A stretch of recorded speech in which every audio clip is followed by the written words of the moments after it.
નમસ્તે વિદ્યાર્થી મિત્રો, ધોરણ 11 કોમર્સ નામાના મૂળ તત્વો. આપણે હવે પેટા નોંધમાં છીએ. બધા છોકરાઓને આમ નોંધની પ્રેક્ટિસ થઈ ગઈ હશે. જે લોકોને કદાચ નથી થઈ તો હજી સુધરવું હોય તો એક મોકો છે. ખાતાના નિયમો કડકડાટ કરી લો અને ફરીથી એક વખત મારા વિડીયોને જોયા કરો, જે મેં અગાઉ મોકલેલા છે, અને શાંતિથી જોશો અને સમજશો તો બહુ મજા આવશે. કદાચ આ હોશિયાર વિદ્યાર્થીઓની જોડે જ તમે આવી જશો.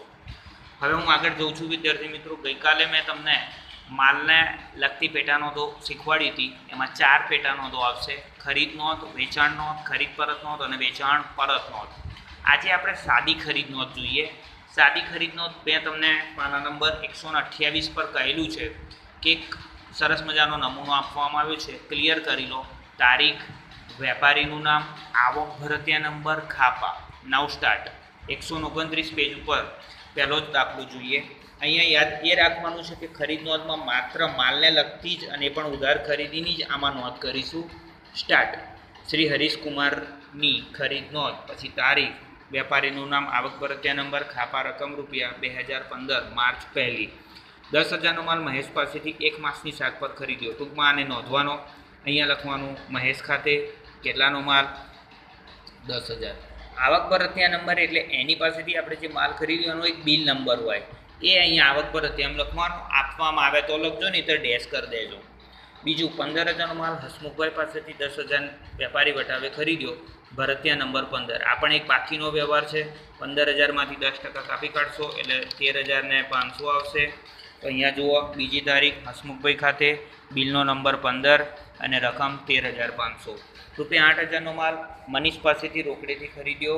આની નોંધ કરવાની નથી કારણ કે આ રોકડેથી છે. બીજી એક વાત, તો તમારે આ દાખલાની બહાર જતું રહેવાનું અને એમ લખવાનું: તારીખ 6નો વ્યવહાર રોકડ વ્યવહાર હોવાથી ખરીદ નોંધમાં નોંધાશે નહીં. ફરી એકવાર તમારે એવું લખવાનું રહેશે: તારીખ 6નો વ્યવહાર રોકડ વ્યવહાર હોવાથી ખરીદ નોંધમાં નોંધાશે નહીં. એ ક્યાં બતાવશો? આખા ખરીદ નોંધની બહાર. 14મી તારીખ, નવીનને 10,000નો માલ 20% વેપારી વટાવે મોકલી આપવા ઓર્ડર આપ્યો. આ પણ બિનઆર્થિક વ્યવહાર છે, આની પણ નોંધ નહીં થાય. તો આની બહાર જતું રહેવાનું. એટલે રકમની આપણા આન્સર શીટની નીચે તારીખ 14નો વ્યવહાર બિનઆર્થિક હોવાથી ખરીદ નોંધમાં નોંધાશે નહીં. 18મી તારીખ, રૂપિયા 6,000નું ફર્નિચર શ્રીજી ફર્નિચર માર્ટમાંથી 1 માસની શાક પર ખરીદ્યું. ધ્યાનથી સાંભળો, તમે ફર્નિચર ખરીદ્યું છે, આ માત્ર માલને લગતા વ્યવહારો હોય તો 18મી તારીખનો પણ વ્યવહાર નોંધાશે નહીં. તો પેટા નોંધની બહાર જતા રહેજો અને લખજો: તારીખ 18નો વ્યવહાર મિલકત એટલે કે ફર્નિચર ખરીદીનો હોવાથી ખરીદ નોંધમાં નોંધાશે નહીં. 20મી તારીખ, નવીને ઓર્ડર મુજબનો માલ મોકલી આપ્યો. એને મોકલ્યો તો આપણે ખરીદ્યો કહેવાય ને. રેલવે નોટના 1200 1,200 ઉમેરીને બિલ નંબર 314 મોકલી આપ્યું. હવે આપણે આની વાતને જોઈએ તો નવીનને આપણે 10,000નો માલ 20% વેપારી વટાવ કાપવાનો છે. તો 10,000 માઇનસ 20% વેપારી વટાવ. ફક્ત 8,000ની નોંધ કરવાની. આપણે માલ ફક્ત 8,000નો ખરીદ્યો છે. 1200 રૂપિયા તો એનું બિલ જ્યારે બનશે એનામાં ઉમેરવાનું આવે. તો 20મી તારીખ, નવીન ખાતે, બિલ નંબર છે 314 નંબર આ રહ્યો. અને આ 1200 રૂપિયા અત્યારે કોઈ એન્ટ્રી નહીં. આ 10,000માંથી 20% બાદ કરશો, 8,000ની એન્ટ્રી આવી ગઈ.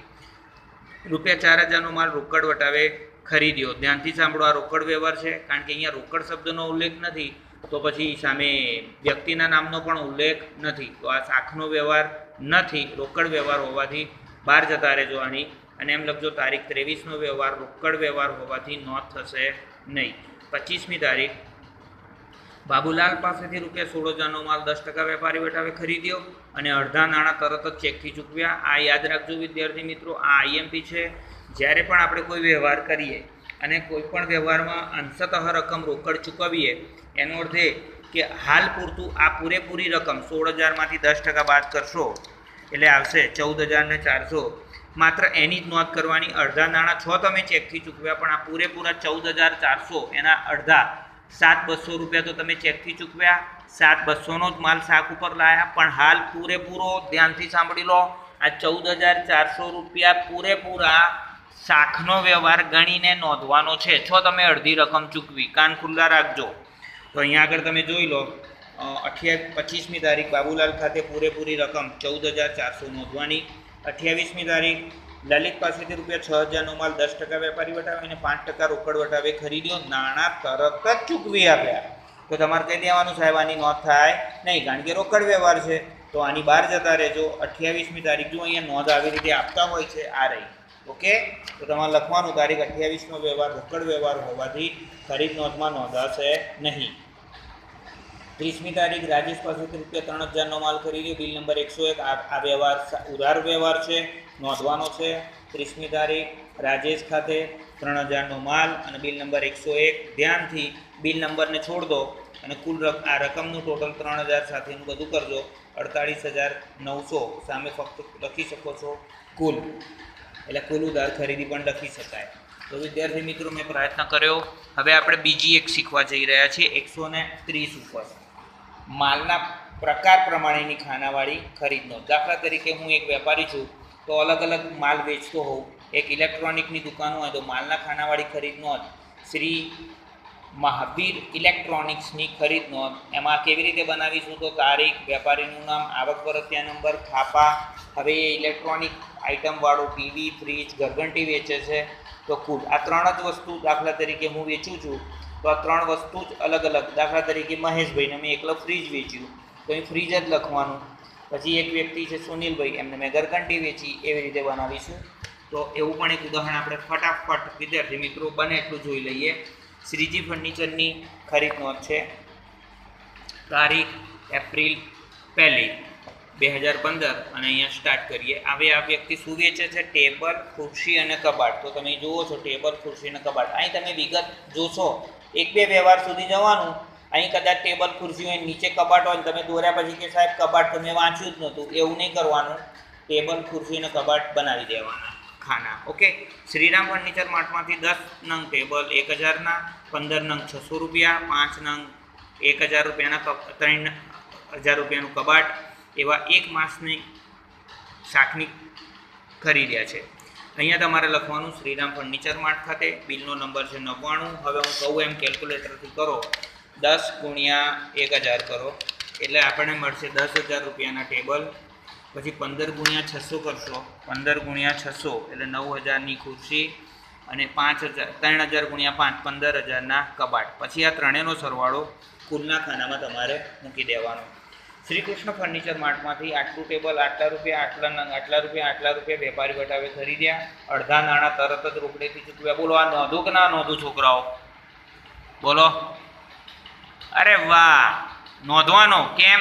અડધા રોકડા ચૂકવ્યા તો પણ શાખનો ગણવાનો, પૂરેપૂરા રોકડા ચૂકવે તો?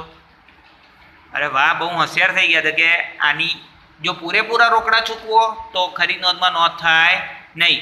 અંશતઃ ચૂકવો, જો બાકી જ રાખો તો આ 2 વ્યવહારોને ચોપડે પૂરેપૂરી રકમથી નોંધવાના. તો સરસ, મારા ડાયા છોકરાઓ છે ભાઈ. શ્રી કૃષ્ણ ફર્નિચર માર્ટ ખાતે બિલનો નંબર 126 લખવાનો. 1,200 ગુણ્યા 10, એમાં 10% વેપારી વટાવે તો 10 ગુણ્યા 1,200 માઇનસ 10%, 10,800ના ટેબલ. ત્યાર પછી 12 ગુણ્યા 2,500 માઇનસ 10%, 27,000 આપણે અહીં મૂકવાના. 27,000 અને 10,800નો સરવાળો 37,800. શિવમ સાયકલ સ્ટોર્સમાંથી 3500ની કિંમતની સાયકલ ખરીદી, એની નોંધ થશે નહીં. આની બહાર જતું રહેવાનું ખરીદ નોંધની, અને એમ લખવાનું કે આ વ્યવહાર મિલકતની ખરીદીનો હોવાથી ખરીદ નોંધમાં નોંધાશે નહીં. 20મી તારીખ શ્રી રહીમ ફર્નિચર માર્ટના સ્ટોર્સમાંથી 10,000 ખુરશી, 10% વેપારી વટાવે ખરીદી, 5% રોકડ વટાવે તરત જ રકમ ચૂકવી આપી. ધ્યાનથી સાંભળો, અહીંયા પણ તમે ખુરશી ખરીદો છો તો ખુરશીની નોંધ થવી જોઈએ, પણ રકમ તરત જ ચૂકવી દીધી એટલે તારીખ 20નો વ્યવહાર રોકડ વ્યવહાર હોવાથી ચોપડે નોંધ થશે નહીં. 25મી તારીખનો શ્રી અંબે ફર્નિચર માર્ટમાંથી 20 નંગ ટેબલ 900ના ભાવે અને 5 નંગ ખુરશી મોકલી આપવા ઓર્ડર મળ્યો. આની બહાર જતું રહેવાનું, એમ લખવાનું. તારીખ 25નો વ્યવહાર બિનઆર્થિક વ્યવહાર હોવાથી ખરીદ નોંધમાં નોંધાશે નહીં. અને 30મી તારીખ મહેશભાઈ પાસેથી બિલ નંબર આટલા હેઠળ આટલી ખુરશી, આટલો ભાવ, આટલી નંગ ટેબલ, આમ તેમ અને વેપારી વટાવે ખરીદ્યા. તો ફટાફટ અહીં મહેશભાઈ ખાતે બિલ નંબર 500 લખો. 5 નંગ ટેબલ અને 1200 અને પછી 10% કાપી નાખવાના. 5 ગુણ્યા 1200 માઇનસ 10% એટલે 5,400. 20 ગુણ્યા 600 માઇનસ 10% એટલે 10,800. અને 8 ગુણ્યા 2500 માઇનસ 10%. 8 ગુણ્યા 2500 માઇનસ 10%, તો 18,000. અને આ ત્રણેયનું ટોટલ 34,200. તો આ રીતે વિદ્યાર્થી મિત્રો તમારે કુલ આવી રીતે બનાવવાનું છે. મજા આવતી જશે. તો આટલા દાખલા તમે સડસડાટ 2 દાખલા ગણી લેજો. હવે આવતીકાલે આપણે માલ અને ખર્ચના ખાનાવાળી ખરીદ નોંધ આપણે શીખીશું. આશા રાખું છું કે તમને મારો વિડીયો ખૂબ ગમતો હશે. હું લાઇક કરવાનું કે સબસ્ક્રાઈબ કરવાનું કોઈ તમને આગ્રહ નહીં કરું. તમને ગમે તો જ એ વાતને આગળ કરજો. લાઇક કરવું, સબસ્ક્રાઈબ કરવું એ તમારી મરજી, પણ સરસ મજાનું ધ્યાન રાખવું એ તમારી ફરજ છે. Thank you very much. By.